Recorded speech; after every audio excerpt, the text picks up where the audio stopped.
What fan theory about a movie, TV show, or video game do you see as 100% canon?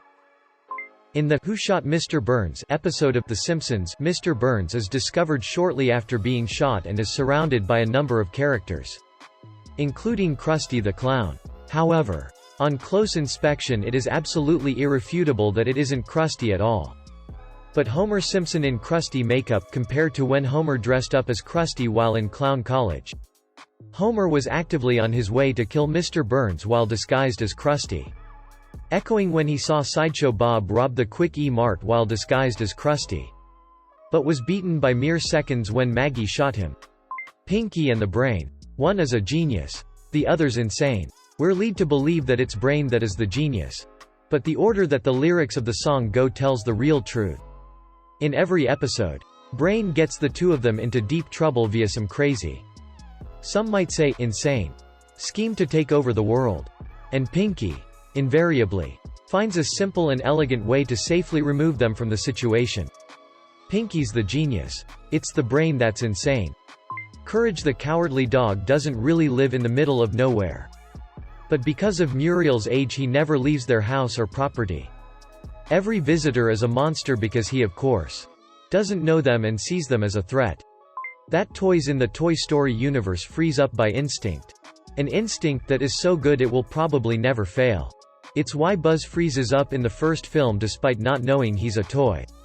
And how they always seem to be able to freeze up at the mere sound of a door opening and things like that. Every close call they have is really them worrying for no reason. If the human got closer to seeing them, the instinct would have kicked in. Also, they can break the instinct the same way we can manually control our breath, which is how Woody talks to Sid in the first film.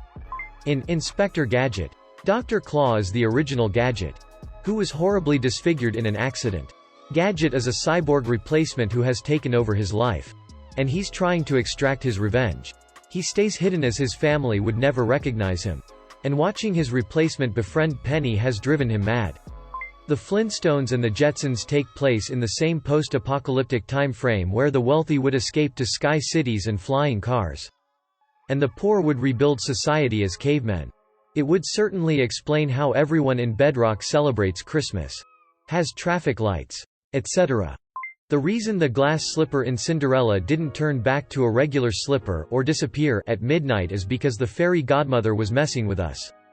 Her main goal was to set Cinderella up for life, and to do that she needed a way for the prince to find her. She could easily have magicked Cinderella into the life she wanted. Arbitrary midnight deadline B. But instead the fairy godmother decided to make the prince want her for her own qualities and to prove his love by tracking Cinderella down. It's like the theory in Aladdin that it's all in pursuit of his first wish. That is, to make Aladdin a prince. He doesn't become a prince until he marries Jasmine and the Sultan changes the rules. Until then, he only appears to be a prince.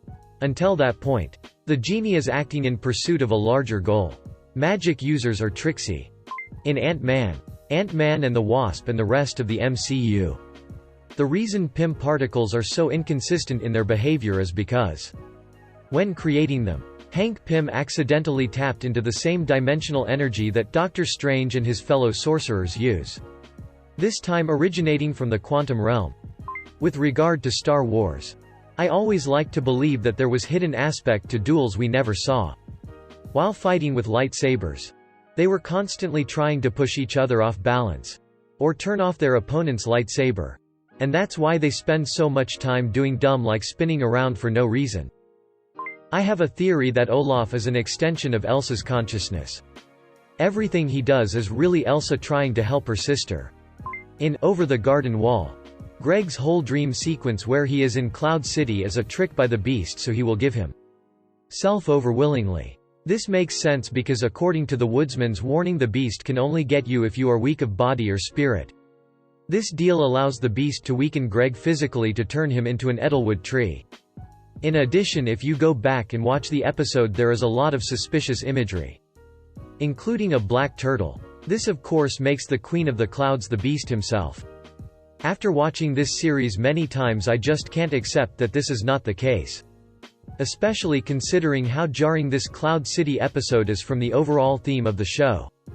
Every time I see it I pick up on something else that makes me think this is the case. Edit. Terrible mobile typing. In the office, US. Jan never went to a sperm bank. She cheated on Michael with Hunter and conceived Astrid with him. So raw. So wrong. So right. All night. All right. Futurama. Bender was not always a criminal. But got a reset and reprogram in the Hall of Prisoners. In the pilot, he was upset that he was making machines that humans use to kill themselves. Then, he gets an electric shock in the Hall of Prisoners. And takes on a whole new attitude. This new attitude of steal everything and kill all humans does not fit with his original persona in the pilot. This possibility is supported in a later episode.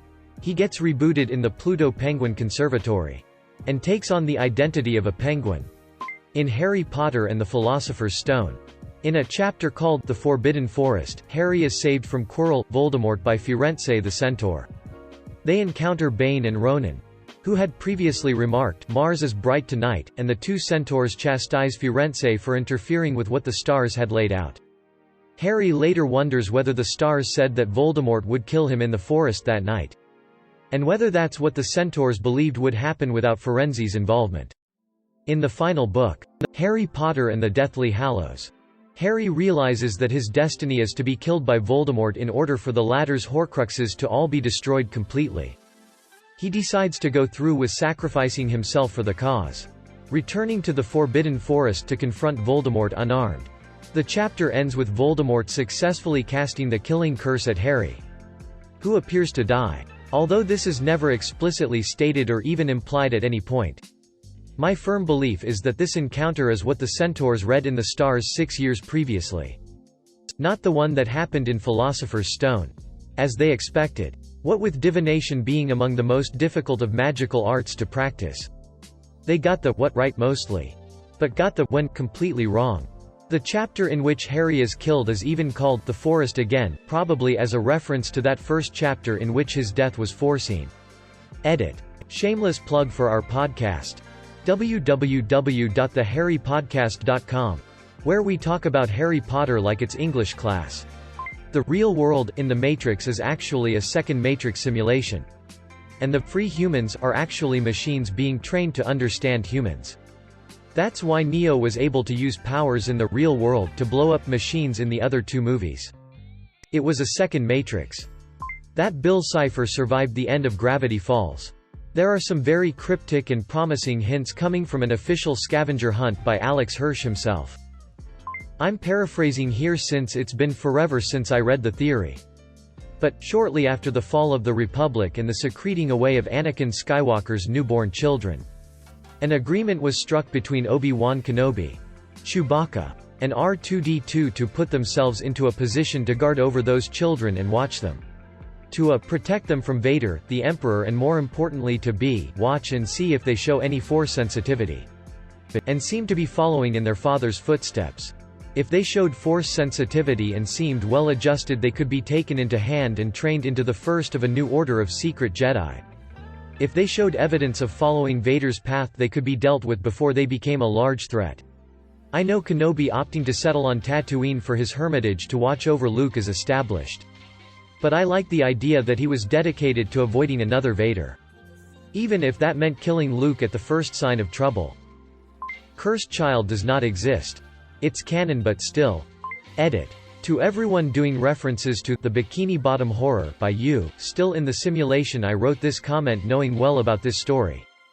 I'm even one of this Redditor's followers, so yes, it's a good fan fiction, but the theory part stops itself at Crab is using starfish meat because he actually know about biology or some, less than, except this doesn't work since we know for a fact that Mr. Crab invented it WAAAY before knowing who the Patrick is, but semantics, less than that Mr. Krabs is killing other crabs and that their meats are the secret ingredient of the Krabby Patty's secret recipe. The Krusty Krab is designed after a real-life crab trap that fishermen use. And considering that the creator of SpongeBob was a marine biologist, I doubt that it's a coincidence. We never actually see any other crab in Bikini Bottom apart from Mr. Crab himself and his mother. We see some crabs in special episode, but we never actually see one in Bikini Bottom on a daily basis. So Mr. Crab might be the one that killed them.